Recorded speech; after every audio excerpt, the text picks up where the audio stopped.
வணக்கம். நம்ம ராணிப்பேட்டை யூடியூப் சேனலுக்கு சிறப்பு விருந்தினராக அறம் செய்யும் அறக்கட்டளையின் தலைவர் விவேக் சார். வணக்கம் சார். வணக்கம். இப்போ ஒரு குறிப்பாக என்ன கேள்வின்னு பார்த்தீங்கன்னா, மத்திய அரசு அறிவிச்சிருக்காங்க 100 நாள் வேலை திட்டத்தை வந்து 125 நாள் வேலையாக 25 நாள் வேலை அதிகரிச்சிருக்காங்க. இதுக்கு எல்லா மாநிலத்திலும் எதிர்ப்பு தெரிவித்திருக்காங்க. உங்களுடைய பார்வை எப்படி சார்? சார், இதுக்கு நீங்கள் ஆரம்பத்துல இருந்து நம்ம சொன்னாதான் இது கரெக்டாக இருக்கும். என்னன்னா 2005 காங்கிரஸ் கவர்மெண்ட்ல Mahatma Gandhi national rural guarantee employment ஸ்கீம்னு 100 நாள் வேலைவாய்ப்பு திட்டத்தை முதல்ல வந்து காங்கிரஸ் கவர்மெண்ட் இன்ட்ரடியூஸ் பண்றாங்க. ஸ்டார்ட் பண்ணும்போது இது வந்து நேஷனல் ரூரல் கேரண்டி எம்ப்ளாய்மெண்ட் ஸ்கீமாக தான் இருந்தது. 2009 மகாத்மா காந்தி பேர் ஆட் பண்ணி Mahatma Gandhi national rural employment guarantee ஸ்கீம்னு எடுத்துட்டு வராங்க. இது எதுக்காகனா, கிராமப்புறத்தில் இருக்கிறவங்களுக்கு 365 நாட்கள்ல குறைஞ்சது 100 நாட்கள் வந்து அவங்களுக்கு வேலை வாய்ப்பு திட்டத்தை உறுதிப்படுத்தணும்.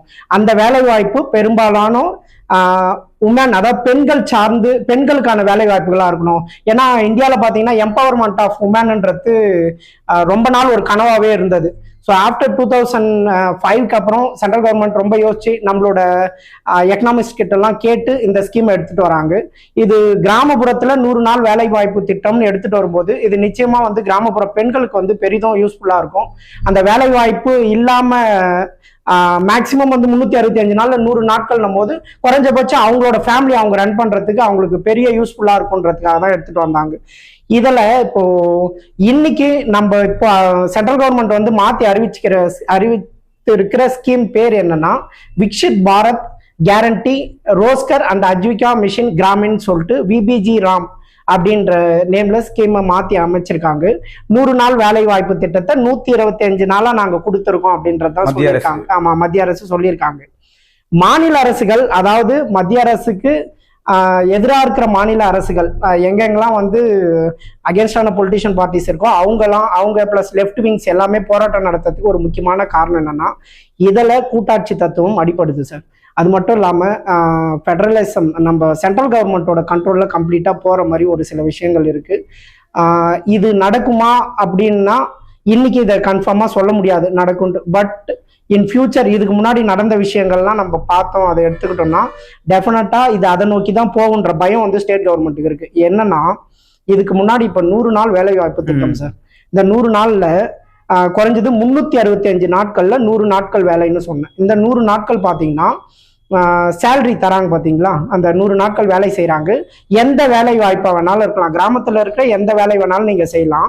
குறைஞ்சது 100 நாள் அந்த வேலை. அந்த 100 நாளுக்கான சேலரி யார் தருவாங்கன்னா ஸ்டேட் கவர்மெண்ட் தருவாங்க.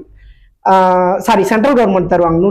100 நாட்களுக்கான 100 வேலைக்கான காசை வந்து சென்ட்ரல் கவர்மெண்ட் தான் தருவாங்க. இதில் ஸ்டேட் கவர்மெண்டோட பங்கு என்னன்னா, அதாவது பார்த்தீங்கன்னா அதோட மெட்டீரியல் காஸ்ட் பிளஸ் இம்ப்ளிமெண்டேஷன் காஸ்ட்னுவாங்க. அதை செயல்படுத்துறதுக்கான காஸ்ட், மெட்டீரியல் காஸ்ட், இது ரெண்டுத்திலுமே சென்ட்ரல் கவர்மெண்ட் வந்து 4ல் 3 மடங்கு வந்து சென்ட்ரல் கவர்மெண்ட் தான் செலவு பண்ணுவான். 4ல் 1 மடங்கு மட்டும்தான் ஸ்டேட் கவர்மெண்ட் செலவு பண்ற மாதிரி இருந்துச்சு. இங்க ஸ்டேட் கவர்மெண்ட்கான ரோல் என்னவா இருந்ததுன்னா, எதில் ஃபுல் ஃபிளட்ஜா இருந்ததுன்னா கிராம சபா தான் முடிவு பண்ணது. அதாவது யார் யாருக்கு வேலை தரலாம் அப்படின்றத பார்த்தீங்கன்னா இதுக்கு முன்னாடி கிராம சபா முடிவு பண்ணிட்டு இருந்துச்சு. இப்போ பார்த்தீங்கன்னா முழுக்க வந்து அதை சென்ட்ரல் கவர்மெண்ட் அலாட்மெண்ட் மாதிரி எடுத்துட்டு வந்துட்டான். எப்படின்னா, இப்போ அந்த கிராமத்தில் எவ்வளோ பேருக்கு வேலை வேணும், எவ்வளோ பேருக்கு டிமாண்ட் இருக்குதுன்றது கிராம சபாவுக்கு தான் தெரியும். இப்போ இதில் சென்ட்ரல் கவர்மெண்ட் என்ன பண்ணான்னா, ஓவராலாக பார்த்தீங்கன்னா ஒவ்வொரு வருஷமும் பட்ஜெட்டில் வந்து அனௌன்ஸ் பண்ணிடுவான், இந்த ஸ்டேட்டுக்கு இவ்வளோதான் வேலை அப்படின்ற மாதிரி. ஸோ ஸ்டேட் வைஸ் வந்து வேலைகளை பிரிச்சிருவான். இதுலேயே வந்து சென்ட்ரல் கவர்மெண்ட் வந்து பாகுபாடு பார்க்கறதுக்கான வாய்ப்புகள் அதிகம். அதாவது அவங்களுக்கு வேண்டப்பட்ட ஸ்டேட்ஸ்க்கு வந்து வேலை வாய்ப்புகள் அதிகமாக கொடுக்கலாம், நம்ம இல்லாத ஸ்டேட்ஸ்க்கு வந்து கம்மியாக கொடுக்கலாம் அப்படின்ற மாதிரி ஒரு பிரச்சனை இருக்கு. இதில் பார்த்தீங்கன்னா முக்கியமாக பார்த்தீங்கன்னா தமிழ்நாடு பார்த்தீங்கன்னா இந்த பர்டிகுலர் 100 நாள் வேலை வாய்ப்பு திட்டத்தில் தமிழ்நாடு பார்த்தீங்கன்னா டாப் மோஸ்ட் ஃபர்ஸ்ட் ஸ்டேட்ல இருக்கு. கிட்டத்தட்ட பார்த்தீங்கன்னா 5.74 கோடி ஃபேமிலிஸ் வந்து இதில் வந்து பெனிஃபிட் அடைஞ்சிருக்காங்க. ஓவராலாக பார்த்தீங்கன்னா 80% பெண்கள் வந்து பெனிஃபிட் அடைஞ்சிருக்காங்க. இப்போ 25 நாள் எக்ஸ்ட்ரா தானே கொடுக்குறாங்க, அது எதுக்கு போராட்டம் பண்றாங்க? ஆமாம் சார், அதுதான் என்னன்னா 365 நாள்ல 100 நாட்கள்ன்ற மாதிரி இருந்தது இதுக்கு முன்னாடி. ஸோ அந்த 100 நாட்கள் எப்படி வேணாலும் நம்ம வேலை செஞ்சுக்கலாம். 365 நாள்ல 100 நாட்கள் அலாட் பண்ணிக்கலாம். இப்போ எப்படி எடுத்துட்டு வந்துட்டான்னா 60 நாட்கள், 365 நாட்கள்ல 60 நாட்கள் வந்து தனியா எடுத்துருவாங்க. அந்த 60 நாட்கள் எதுன்னு பாத்தீங்கன்னா பர்டிகுலரா வந்து விவசாய காலங்கள்னுவாங்க. அந்த விவசாய பயிரிடுற காலமோ அறுவடை செய்யற காலமோ இந்த 60 நாட்களை தவிர்த்து மீதி இருக்கிற 305 நாள்ல 125 நாள். ஸோ இங்கதான் பிரச்சனை ஸ்டார்ட் ஆகுது.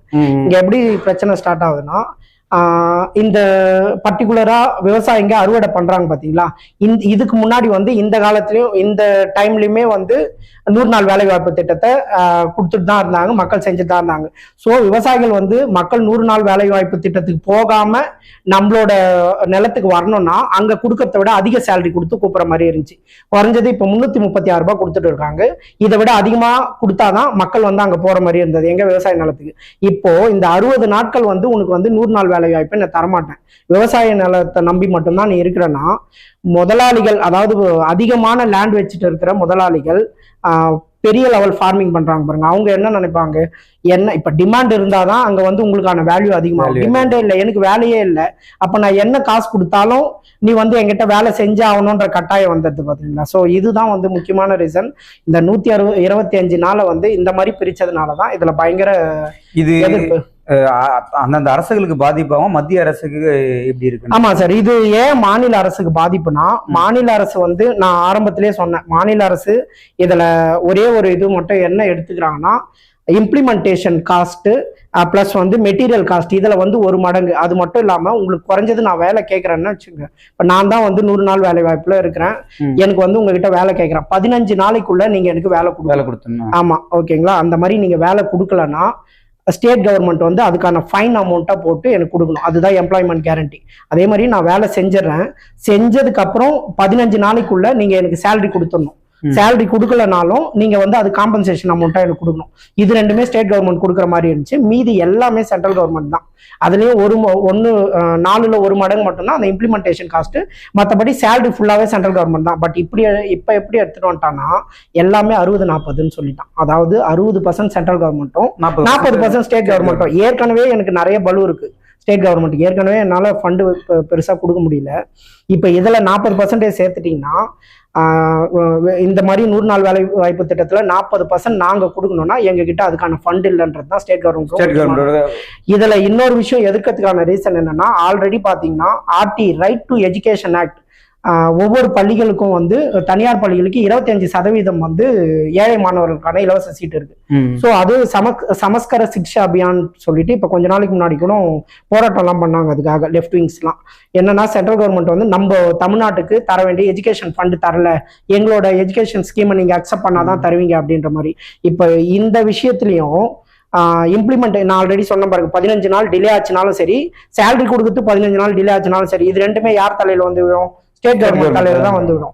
இப்ப சென்ட்ரல் கவர்மெண்ட் வந்து சேலரி தரல, அந்த 60% தராம இதுலயும் நாங்க சொல்ற ஏதாவது ஒண்ணுத்த நீங்க கேட்டுதான் ஆகணும் அப்படின்ட்டு இந்த சமஸ்கர சிக்ஷா அபியான் பண்ண மாதிரி பேரிய மாற்றப்பட்டதுங்க.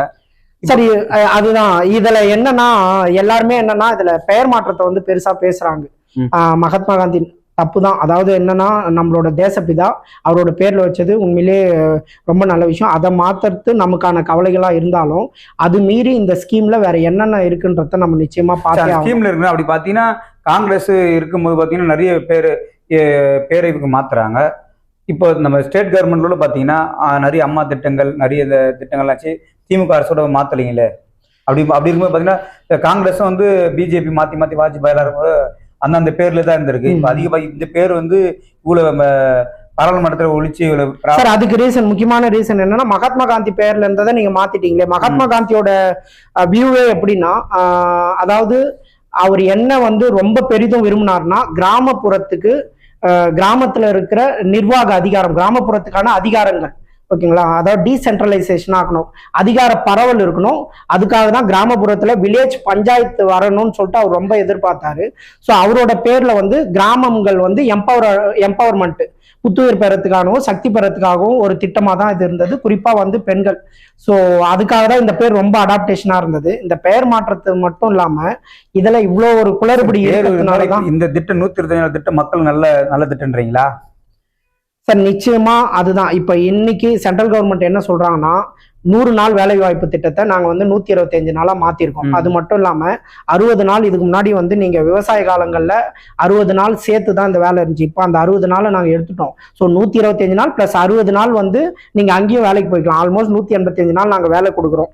வெளிப்படையா பார்த்தா இது நல்லது மாதிரி தான் தெரியும் ஓகேங்களா. பட்டு இதுக்கு முன்னாடி நமக்கு நடந்த அனுபவங்கள் மறுபடியும் நடந்துச்சுன்னா டெஃபினட்டா இது நமக்கு ஸ்டேட் கவர்மெண்ட் பெருசா தீங்கு விளைவிக்கும். நம்மளோட கூட்டாட்சி தத்துவம் டெஃபினட்டா பாதிக்கும். டெமோக்ராட்டிக் டெஃபினட்டா அஃபெக்ட் ஆகும் சார்.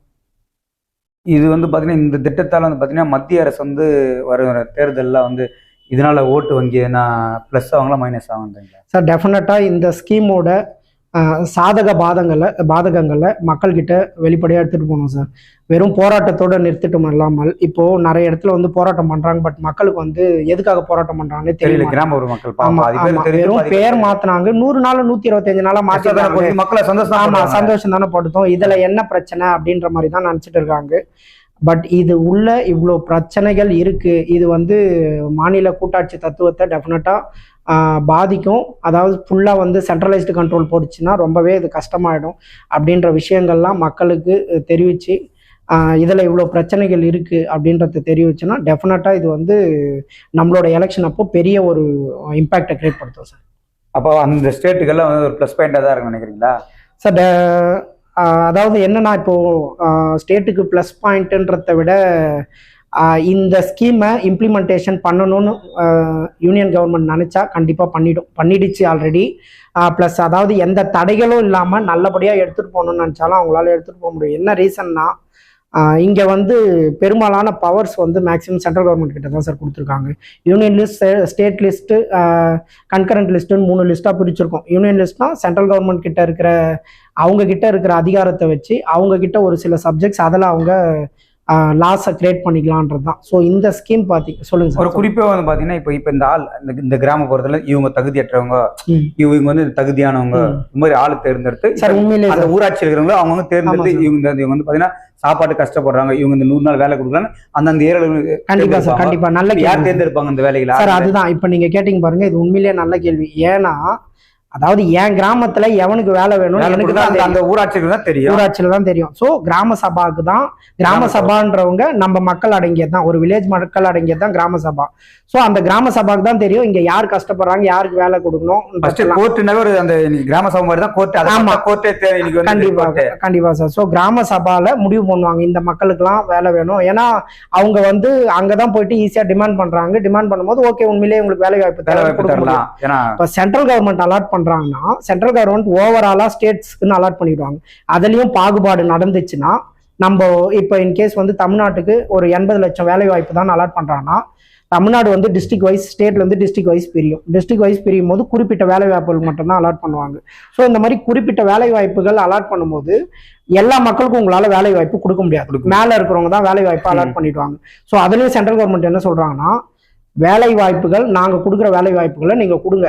அதுக்கு மீறி மக்கள் உங்ககிட்ட கேட்டாங்கன்னா 60-40 கூட எங்களால கொடுக்க முடியாது. ஃபுல்லா நீங்களே கொடுத்து நீங்களே வச்சுக்கோங்க. அந்தந்த ஸ்டேட்டே கொடுத்துங்க, உங்களுக்கு வேலை கொடுக்கணும்னு நினைச்சா நீங்க கொடுத்துக்கோங்க அப்படின்ற மாதிரி சொல்றாங்க. இது ஓவராலாவே பாதிக்கும்ல. இப்ப இதுக்கு முன்னாடி ஒரு எக்ஸாம்பிள் சொல்றேன். தமிழ்நாட்டுல மட்டும் வேலை செய்யற ஆட்கள், இந்த 100 நாட்கள்ல வேலை செய்யற ஆட்கள் குறைஞ்சது ஒரு 50 லட்சம் ஃபேமிலி இருக்காங்கன்னா இப்ப அப்படியே அது ரொம்பவே கம்மியாயிடும்ல. பாதி ஆயிடும். ஆமா, எனக்கு தெரிஞ்சு அப்படியே 10% ஆனா கூட ஆச்சரியப்படுறதுக்கு இல்லை.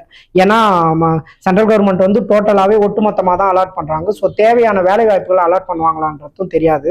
அதுக்கு மேல வேலை வாய்ப்பு கொடுக்கணும்னா ஸ்டேட்டே கொடுத்துக்கணும் போது எவ்வளவுதான் இன்னும் எங்க மேல நாள் வேலை திட்டம் வந்து பாத்தீங்கன்னா நிறைய வந்து வயசானவங்க, ரொம்ப இல்லாதவங்க எல்லாம் ரொம்ப கஷ்டப்படுறவங்க போயிட்டு வேலை செய்யிட்டு ஒரு சிலர் அந்த வீடியோ எடுத்து போட்டுறாங்க, படுத்துனுக்குறாங்க. ஆனா அந்த போய் அந்த பாத்தீங்கன்னா அந்த காவாலந்தெல்லாம் ரொம்ப மம்முட்டி பிடிச்சி வேலை செய்வாங்க. அது பிடிச்சாதான் அது ஒரு 100 ரூபாய் வந்தா கூட கஷ்டப்பட்டு தான். கண்டிப்பா சார். இன்னைக்கு மக்கள் மேல இருக்கிற ஒரு பெரிய கிரிட்டிசைஸ் அதுதான் சார். 100 நாள் வேலை வாய்ப்பு திட்டத்து மேல இருக்கிற பெரிய கிரிட்டிசைசேஷன் என்னன்னா வேலையே செய்ய மாட்டாங்க, காசு வாங்கிட்டு போய் படமா வீடியோ எடுத்து போட்டுறாங்க. இல்ல சார், அதுதான் நான் என்ன கேக்குறேன்னா மன்மோகன் சிங் இந்த ஸ்கீம் அனௌன்ஸ் பண்ணும்போது என்ன சொன்னார்னா இது வந்து கிராமப்புறத்தில் இருக்கும் பெண்களுக்கு வேலை வாய்ப்புன்றதை விட அவங்க கிட்ட வந்து மணி சர்க்குலேஷன், பணம் போயிட்டு அவங்க கிட்ட சேரணும் அப்படின்றது தான். இன்னைக்கு லட்சமா கோடியா ஊழல் பண்ற அரசியல்வாதிகள் இருக்கிறாங்க. அந்த மாதிரி இருக்கும்போது ஒரு நாளைக்கு ஒரு 300 ரூபாய் வாங்கி நான் என்ன ஊழல் பண்ணிட முடியும்? அதுவுமே எல்லாமே கிராமப்புறத்து பெண்கள் அவங்கள வந்து அவங்கள ஆக்கணும். எம்பவர்மெண்ட் ஆஃப் உமன்ன்றது தான் நம்மளோட ஒரு பெரிய குறிக்கோளா இருக்கு. எம்பவர்மெண்ட் ஆஃப் உமனுக்கு முக்கியமான ஒரு தேவை வந்து அவங்க கிட்ட வந்து மணி சர்க்குலேஷன், காசு. கண்டிப்பா சார். ஆமா, ஒரு நாள் ஒரு 3 பேரோட 300 ரூபாய்.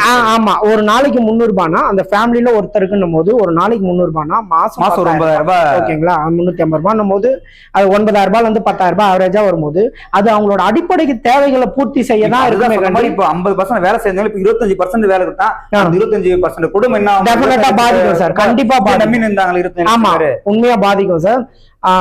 அதாவது ஒரு அடிப்படை வேலை வாய்ப்பு கூட இல்லாம போயிடும், இன்னுமே வந்து பாவர்ட்டி அதிகமாயிடும். அப்ப இது மத்திய அரசு பிளான் பண்ணி தப்பு பண்ற மாதிரி தான் இருக்குது. 25% 50% வேலை கொடுத்தது இப்ப 25% மக்கள் தான் வேலை. பட் அதுதான் சார், மத்திய அரசு என்ன சொல்றாங்கன்னா தமிழ்நாடு மாதிரியான முன்னேறிய மாநிலங்களுக்கு நாங்க வேலை கொடுக்கறத விட பீகார் மாதிரியான பின்தங்கிய மாநிலங்கள் இன்னும் நிறைய இருக்கு. சோ அந்த மாதிரி மாநிலங்களுக்கு நாங்க விவசாயிகள் அதிகமா இங்கிருந்து ஏற்றுமதி எல்லாம் பண்றாங்கல்ல சார். ஆமா சார், இல்ல அதுதான் உண்மைதான் நீங்க சொல்றது. பட் அவங்களோட வியூஸ் எப்படி சொல்றாங்கன்னா பாதிப்புகள் வந்து இன்னுமே வந்து டெவலப் ஆகாத ஸ்டேட்ஸ் வந்து அதிகமா இருக்கு, சோ நான் அவங்களுக்கு கொடுத்து அவங்கள டெவலப் பண்றோம்னு சொல்றாங்க. பட் அதுதான் நான் திரும்ப சொல்றதுதான், இதுக்கு முன்னாடி நடந்த அனுபவங்கள் நமக்கு திரும்ப நடந்தா நீங்க இப்ப என்னென்னலாம் பட்டியலிட்டீங்களோ மொத்தமே நடக்கிறதுக்கான வாய்ப்பு. மக்களோட கோரிக்கை பாத்தீங்கன்னா தமிழ்நாட்டோட மத்த இடத்துல பாத்தீங்கன்னா பிஜேபி ஆட்சி நடக்குது, அவங்க அங்க பிஜேபி அதனால முக்கியத்துவம் கொடுக்குறாங்களா? சார், இது பொதுவாகவே மத்திய அரசு எந்த மத்திய அரசு இருந்தாலும் அவங்க மேல வைக்கிற குற்றச்சாட்டாக தான் சார் இருக்கும். என்னன்னா அவங்க ஆளும் மாநிலங்கள், ஓகே, மத்தியில ஆளும் அரசு மாநிலங்கள்ல எங்கெங்கெல்லாம் ஆளுதோ மத்திய அரசு அந்த மாநிலத்துக்கு கொஞ்சம் எக்ஸ்ட்ரா கேர் எடுக்கிறதுன்றத இது காலாகாலமா இருக்கிற குற்றச்சாட்டு தான். காங்கிரஸ்லயும் இருந்த குற்றச்சாட்டு தான், பிஜேபிலயும் இருந்த குற்றச்சாட்டு தான். அதை நீங்க மறுக்கவும் முடியாது. நீங்க ஆய்வுகள் எல்லாம் திரட்டி பாத்தீங்கன்னா டெஃபினட்டா வந்து அது ஓரளவுக்கு உண்மைன்னு ஒத்துக்கிற மாதிரி தான் இருக்கும். ஒருத்தர் அள்ளி கொடுத்து ஒருத்தர் கிள்ளி கொடுத்து. ஆமா, என்னன்னா மக்கள் மட்டும் சந்தோஷப்படுவாங்க, மத்தத்துல இந்த ஆட்சியில கிள்ளி கொடுக்கறதுனால ரொம்ப கஷ்டம். ஆமா சார், என்னன்னா நான் என் பார்ட்டியை நான் டெவலப் பண்ணுன்ற அங்க ஒரு சுயநலமும் அவங்களுக்கு இருக்கும். ஸோ நான் எங்கெல்லாம் என் பார்ட்டி வச்சுட்டு இருக்கணும் அங்கெல்லாம் வந்து நான் டெவலப் பண்றேன் அப்படின்ற மாதிரி தான். ஸோ எப்படி இருந்தாலும் இத ஒரு அரசியல் காழ்ப்புணர்ச்சி அடித்தட்டு மக்கள் தான் கஷ்டப்படுறாங்க. கண்டிப்பா ஆட்சியத்துல வந்து மக்கள் சந்தோஷம் போறாங்க, ஆட்சியில அந்த மக்கள் மைனஸ். கண்டிப்பா சார், கண்டிப்பா. அது அந்த மத்திய அரசு வேற எப்படி யோசிப்பாங்கன்னா இது சோ வந்து ஆட்சி இல்லாத இடம் ஏன் யோசிக்கிறீங்க, எங்களுக்கு நீங்க ஓட்டு போட்டு எங்களை தேர்ந்தெடுங்க, எங்களை வர வச்சீங்கன்னா நாங்க அங்க செய்ய போறோம்ன்ற அந்த ஒரு தாட்லயும் இதை செய்யறதுக்கான வாய்ப்புகள் மாநிலத்தை நாங்க வரணும். ஆமா, அந்த தாட்லயும் செய்யறதுக்கான வாய்ப்புகள் அதிகம். எது எப்படி இருந்தாலும் பாதிக்கிறது வந்து அடிப்படை மக்கள்.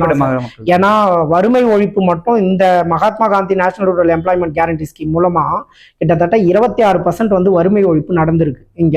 ஓகேங்களா, ஓவராலா அந்த 26%ன்றது இப்ப எந்த அளவுக்கு வந்து திரும்ப அதிகமாக போகுதுன்னு தெரியல. திரும்ப வந்து வறுமைன்றது டெஃபினட்டா தலைவிரிச்சு ஆடும். நரேகா ஸ்கீமோட முக்கியத்துவம்ன்றது அந்த அளவுக்கு ஒரு இதை வந்து மக்கள் கிட்ட எல்லார்கிட்டயும் போய் சேர்க்கணும் சார். மக்கள் கிட்ட சேர்ந்தாங்கன்னா அந்த ஸ்டேட்ல இருந்து கண்டிப்பா சார், கண்டிப்பா. அதுதான் சார் எனக்கு எதிர்கட்சிகள் எஃப்டின்ஸ் எல்லாமே ஆர்ப்பாட்டம் பண்றாங்க. பட் தெளிவான ஒரு ஆர்ப்பாட்டமா இருந்தா நல்லா இருக்கும் சார். பெயர் மாற்றம்ன்றத மீறி இப்ப எல்லாருமே பெயர் மாற்றம் நினைச்சிட்டு இருக்காங்க. அதை மீறி இதுல இருக்கிற பாதகங்கள் என்னன்றத மக்கள் கிட்ட நேரங்களை ஒதுக்கி நம்ம கேட்கிற கேள்விக்கெல்லாம் பாத்தீங்கன்னா டக்கு டக்குன்னு மக்களுக்கு பதில் அளித்தீங்க. ரொம்ப நன்றி சார். நன்றி சார்.